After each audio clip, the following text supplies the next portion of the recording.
Vamos lá, meus amores! Então, agora eu quero que você preste atenção, que nós vamos começar a analisar o PPP vezes 2.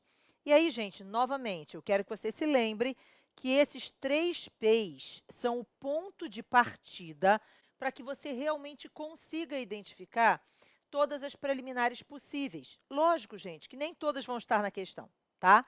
Então, a questão pode apresentar preliminares ou não.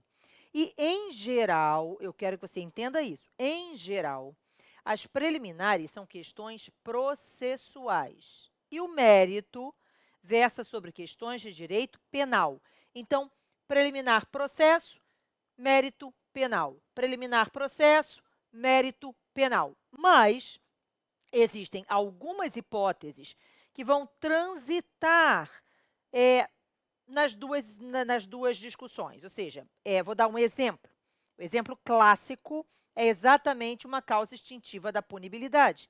Então, eu falei nos blocos anteriores, uma causa extintiva da punibilidade retira do Estado o direito de punir. E no momento em que está extinta a punibilidade e o Estado não tem direito de punir, não há interesse em agir, o processo não é necessário, o processo não é útil, não é verdade? Da mesma forma em que estaria inviabilizada a possibilidade jurídica do pedido. Para quê? Como é que eu posso pedir a punição de alguém em favor de quem já está extinta a punibilidade? Não dá, né?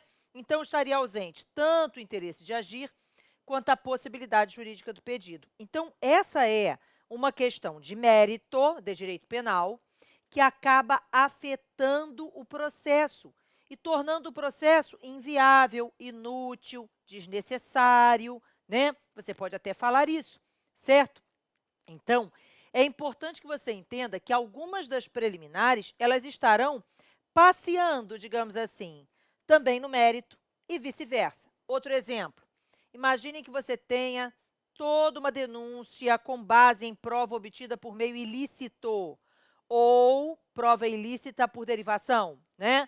Então, numa situação como essa, lógico, gente, que você vai falar que a prova ilícita gera ausência de justa causa para a ação penal, mas também no mérito vai indicar, olha para cá, o réu não pode ser condenado com base em prova obtida por meio ilícito. Então, é um tema que também pode ser abordado tanto nas preliminares quanto no mérito. Mas, Ana, eu estou desesperado, como é que eu vou saber essas hipóteses e tal? Gente, a nossa prova, ela não vai estar preocupada, eu botei isso aqui como preliminar ou como mérito? Não, a prova vai estar preocupada, né, que na hora de corrigirem, eles vão estar preocupados apenas se você argumentou aquilo. Tem prova ilícita? Você argumentou que tem prova ilícita? Você argumentou que tem extinção da punibilidade? Você argumentou que tem, sei lá, incompetência? Você argumentou que tem atipicidade? Não importa se está no parágrafo A ou no parágrafo B, se está como preliminar ou se está como mérito, entenderam? Então, se você tem dificuldade na identificação do que é preliminar, o que é mérito, é simples. Só coloca lá em cima assim, do direito e vai colocando um argumento em cada parágrafo. Sempre um argumento em cada parágrafo. Agora, regra geral, preliminar é questão processual. Mérito são as questões de direito material. Tudo bem? Agora, vamos lá, gente. Como é que a gente vai primeiro analisar isso aqui? A nossa primeira preliminar, a primeira coisa que eu quero que você tenha atenção. E aí, novamente, essa ordem que eu estou colocando é apenas uma ordem para facilitar que você guarde a matéria, tá? Então, na hora lá de você sustentar, não tem essa de essa preliminar tem que estar antes daquela. O importante é que você tenha arguído aquela preliminar, tá bom? É certo que tem uma preliminarzinha, que pode vir antes de todas as outras, que é a suspeição do juiz. Porque se o juiz é suspeito, gente, ele não pode decidir nada nesse processo, nem se tem preliminar ou não, entendeu? Mas não faz diferença para a nossa prova, não faz diferença. Então, para a nossa prova, você vai poder utilizar das preliminares na ordem que eu estou mostrando. Ou se você na hora não lembrar de uma, não tem problema. Descobriu depois, usa depois, não faz diferença. Ou então, usa o próprio enunciado da questão como parâmetro. O enunciado vem trazendo lá o que aconteceu. Aí você viu, putz, olha só, o juiz é incompetente. Então, primeira preliminar, incompetência. Ah, e agora eu estou vendo aqui que está extinta a punibilidade. Ih, segunda preliminar, extinção da punibilidade. Ah, entendeu? Vai depender. Pode usar a ordem da questão. Novamente, gente, a ordem dos fatores não vai alterar o produto final. A sua nota vem de qualquer jeito, tá bom? Agora, eu quero realmente que você não esqueça nenhuma preliminar. Para você lembrar do que você tem que procurar no código, onde e tudo mais, na hora do enunciado e tal, eu preciso que você se lembre disso aqui. Então, vamos usar essa regrinha, PPP vezes 2, que vai facilitar. Então, primeiro P, o que, que é? Ah, prescrição e outras causas extintivas da punibilidade. Então, o que, que você faz nessa hora? Você vai abrir o Código Penal lá no artigo 107. E vai observar, poxa, será que tem nesse enunciado dessa questão, no caso que me foi apresentado, será que tem uma hipótese de causa extintiva da punibilidade? Veja, houve morte do agente, houve anistia, graça, indulto, retroatividade da lei mais benéfica, né? Assim, abolitio criminis. Então, o que você tem aí, poxa, a conduta deixou de ser crime. Então, nesse caso, lógico, veja, se a conduta deixou de ser crime, está extinta a punibilidade, não há interesse de agir e não há, principalmente, possibilidade jurídica do pedido. Beleza, então você pode colocar isso, tá? Se você quiser até fazer uma remissão aqui, olha, espera aí, nesse inciso 3, você pode pegar e fazer uma remissão para o 395, inciso 2, certo? Por quê? Uma vez que a conduta se transformou numa conduta atípica, aliás, você pode colocar o 395, nem é aqui não, bota o 395 inteiro aqui. Se está extinta a punibilidade, você não tem, gente, condição da ação, certo?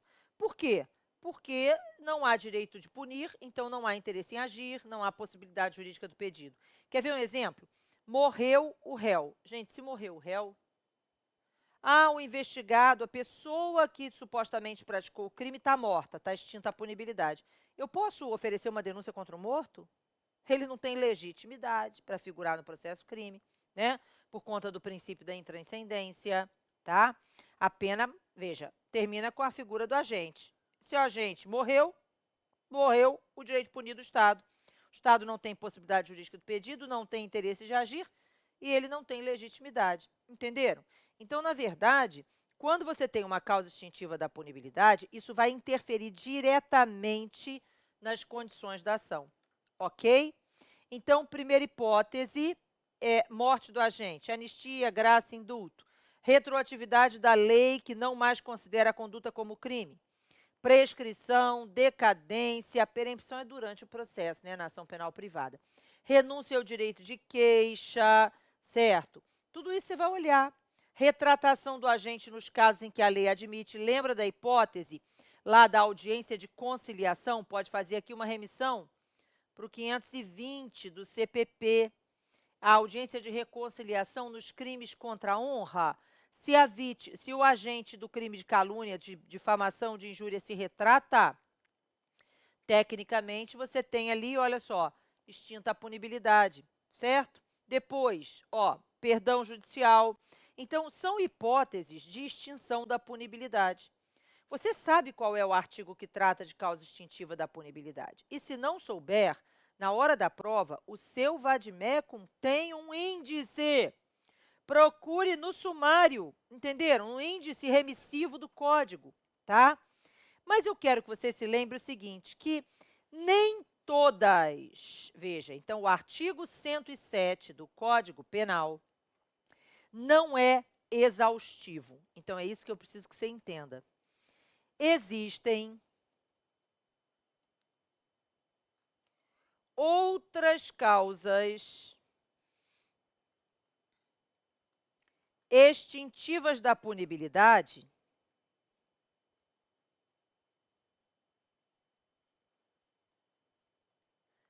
no nosso ordenamento jurídico, que estão ou dentro do próprio código ou fora dele.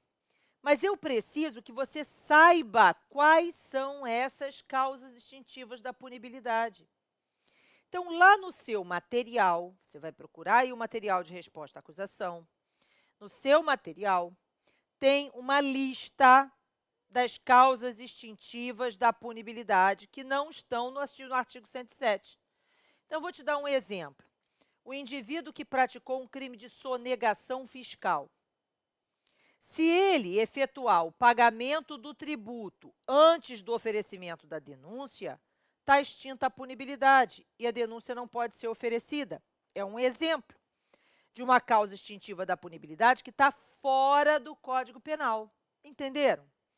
Da mesma forma, dentro do Código Penal, existem hipóteses de causas extintivas da punibilidade. Olha o artigo 171, parágrafo 2º, inciso 6º. E a súmula 554 do STF, que diz lá que o ressarcimento do dano antes do recebimento da denúncia no crime de estelionato praticado mediante emissão de cheque sem fundo, veja, é causa extintiva da punibilidade. Então, de repente, você vai encontrar dentro do Código Penal ou fora dele uma série de hipóteses de extinção da punibilidade. E eu não posso deixar você esquecer isso. Então, uma das suas tarefas agora, da mesma forma que a gente teve quando foi ver queixa-crime, a tarefa de marcar lá com um marca-texto laranja todas as causas extintivas da punibilidade, todas as vezes que a palavra queixa aparecia no código, agora eu quero que você marque com marca-texto rosa, ok? Marca-texto rosa, certo? Ana, mas eu não tenho marca-texto rosa, giz de cera rosa, ou outra cor que você queira. Mas eu quero que você amarre todas as causas extintivas de punibilidade no código e que você faça a remissão. No nosso mozão, a remissão já existe, tá? Então, você vai ver lá no nosso mozão, no artigo 107, certo? Você vai pegar lá, artigo 107 do mozão. Lá no artigo 107, já existe a remissão para as outras causas extintivas da punibilidade. Está lá, súmula 554 do STF, Código Penal, artigo 109, artigo 168A, parágrafo 2º, 312, parágrafo 2º e 3º, 337A, parágrafo 1º, CPP 61 e 3974. Então, você tem aqui uma série, veja, tanto no caput quanto nos incisos. O que eu quero que você faça? Que você pegue essa listinha que eu coloquei aqui, ok? E que você vá fazendo as remissões específicas, ok? O que não tiver aqui, você faz a remissão a lápis ao lado, certo? Mas eu preciso que você tenha todas as remissões feitas para as causas extintivas da punibilidade. E aí, o que você vai fazer? Vai usar o marca-texto rosa. Então, você vai passar o marca-texto rosa na expressão extingue-se a punibilidade. E depois, gente, em cada um desses artigos que eu coloquei para vocês aí, nessa lista, lá no seu material, certo? Você vai lá no artigo e vai pintar o artigo bonitinho, ok? Não precisa pintar o artigo todo. Pinta só o art. Número ou então a palavra extinção da punibilidade, certo? Então, voltando para cá. Então, o que eu quero que você faça? Vai chegar aqui, ó, eu não tenho rosa, tá? Então, aqui não tem marca-texto rosa. Que problema? Então, eu vou botar o roxo aqui para a gente ter uma ideia. Ó. Eu até botei o roxinho aqui já. Então, já está sublinhado de roxo. Então, você já sabe, ou usar marca-texto rosa ou sublinhar de roxo, certo? Você vai colocar extingue-se... Não, não dá, esse roxo aqui está demais. Extingue-se a punibilidade, certo? E você vai fazer a mesma coisa em cada um desses artigos e parágrafos que a gente indica no material para você marcar. Tudo bem? Dessa forma, você vai saber todas as causas extintivas da punibilidade. Tem um crime tributário. Será que tem alguma causa extintiva da punibilidade que eu não tenho aqui no Código Penal? Então, vai estar lá na remissão certinha, ok? Mas fato é que, se houver uma causa extintiva da punibilidade, você vai arguir isso como preliminar, ok? Então, essa é a primeira preliminar, nosso PPP vezes 2. Segunda preliminar. Gente, são hipóteses de preliminares também Por que preliminar? Cuidado com a palavra preliminar. O Código de Processo Penal, a partir do artigo 92, vai do artigo 92 até o artigo, deixa eu ver se eu acho aqui uma folha branca, não acho, que ótimo. Do artigo 92 até, deixa eu procurar para trás eu vou ter aqui. Então, olha só, no Código de Processo Penal, os artigos 92 a 154 tratam do que a gente chama de questões e processos incidentes.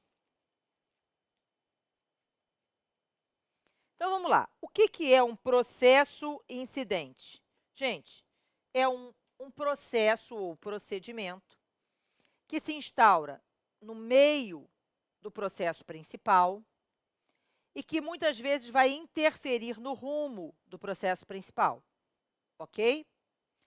Quando a gente pensa nessas questões e processos incidentais, a gente pode pode partir de uma questão de direito material ou de uma questão de direito processual. Então, eu vou te dar um exemplo para você entender. Veja, uma questão incidental que vai ter que ser resolvida antes do processo continuar é competência do juízo. Vamos imaginar que o MP tenha oferecido a denúncia num crime de violência doméstica e familiar contra a mulher, só que no juizado especial criminal. Não pode. Então, se é uma hipótese de violência doméstica e familiar contra a mulher, teria que estar correndo no juizado de violência doméstica e familiar contra a mulher.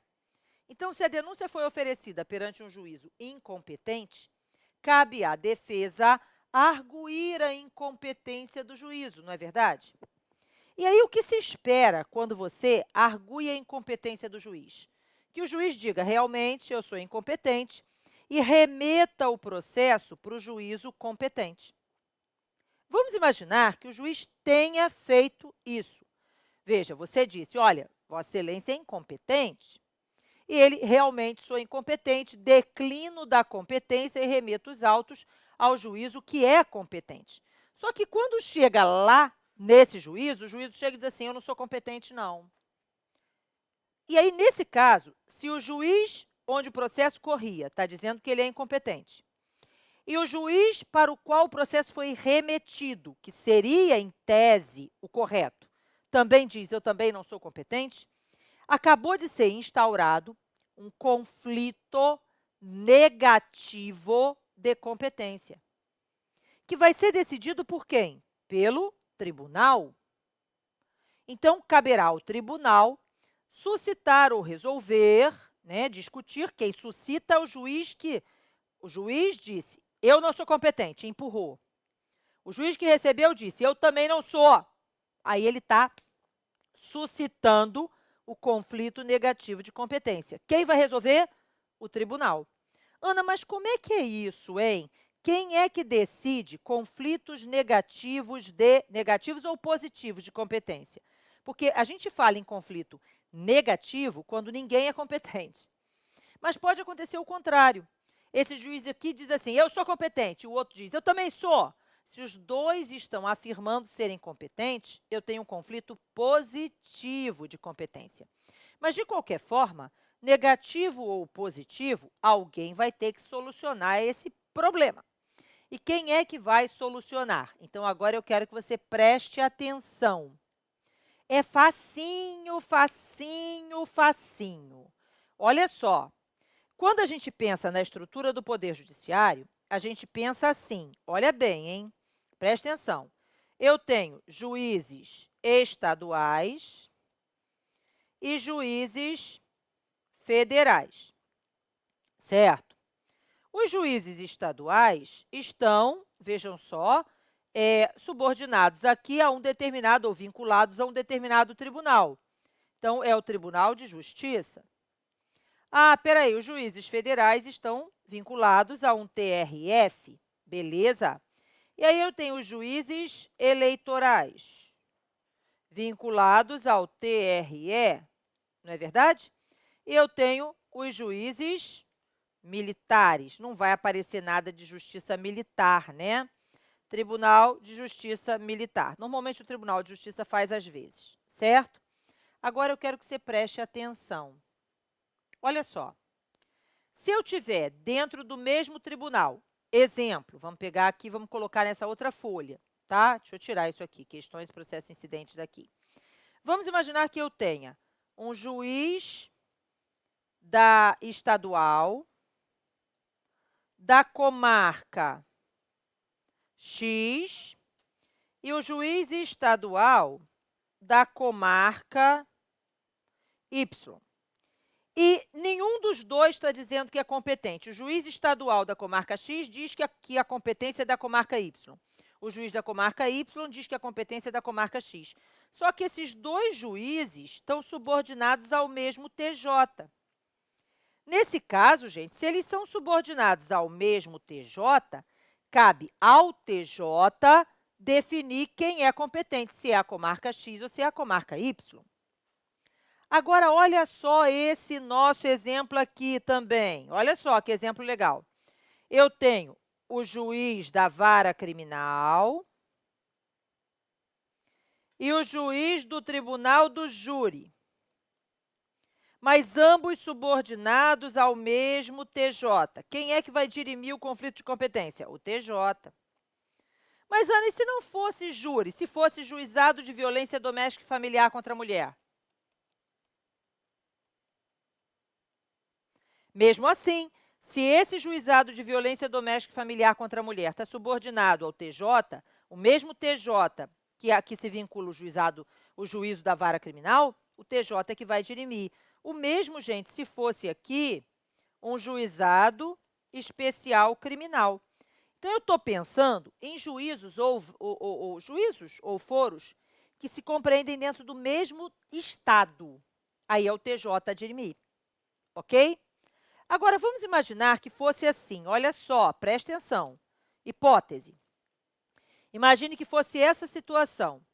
Veja, o juiz de uma vara criminal do Rio diz que a competência para o processo de julgamento desse caso aí é de São Paulo. E aí o juiz da vara criminal de São Paulo diz que não é dele a competência, que é do Rio. Olha só. Agora, gente, esse juiz aqui está subordinado ao TJ do Rio de Janeiro. Esse juiz aqui está subordinado ao TJ de São Paulo. TJ por TJ, os dois estão pareados, olha só, no mesmo nível, né? Então, quem é que vai decidir essa pendenga? Nesse caso, quem vai decidir é o primeiro órgão que tem competência para os dois, entendeu? E aí, na verdade, é o STJ. Entendeu? Ok? Fechado? A mesma coisa se acontecesse assim. Imaginem que você tivesse, olha só, um caso, nem preciso dessa folha mais, preciso dessa aqui, em que está na dúvida se o crime é estadual ou se o crime é federal. Nesse caso, se eu estou na dúvida se o crime é estadual ou federal, o juiz estadual acha que é federal, o juiz federal acha que é estadual. Então, quem é que vai dirimir? O TJ não pode analisar o caso federal. O TRF não vai analisar o caso estadual. Mas tem um órgão acima dos dois, que é o STJ. Entendeu? Ficou claro? Agora, reparem. E aqui, ó, TRE está subordinado ao TSE. O TJM está subordinado ao STM. E acima de todo mundo está o STF. Vamos imaginar que nós estivéssemos, olha só o caso da Lava Jato. No caso da Lava Jato, teve um problema relacionado à competência para o crime eleitoral. Gente, mas desculpa, crime eleitoral é da competência da Justiça Eleitoral, né? Pelo amor de Deus, tá? Mas houve lá na Lava Jato um problema. Mas quem é que decidiu isso? Foi o STF. Por quê? Porque, olha só, o STJ julga crime eleitoral? Não. Então, qual era o primeiro órgão acima da discussão sobre é federal ou é eleitoral? O STF. Entendeu? E aí foi o STF a dirimir esse conflito. Fato é, gente, Ana, vai cair uma petição de conflito de competência? Não. Mas, olha só, o que eu preciso que você entenda é que Muitas vezes, de uma discussão preliminar de competência, pode surgir a necessidade de um processo outro para resolver aquela questão, que é uma questão que se transforma num obstáculo ao prosseguimento do processo. Entendeu? É a hipótese de uma questão incidental, que pode ou não fazer surgir um processo incidental. E aí são exemplos de processos incidentais, né? O conflito de competência. Outro exemplo, um exame de insanidade mental do acusado, um exame de falsidade, uma perícia, um incidente de falsidade documental, etc. Mas, Ana, como é que surge isso? O que eu tenho que prestar atenção? E aí é dentro dessa discussão que a gente vai precisar entender o que são essas questões e processos incidentes, ok? Eu volto já já.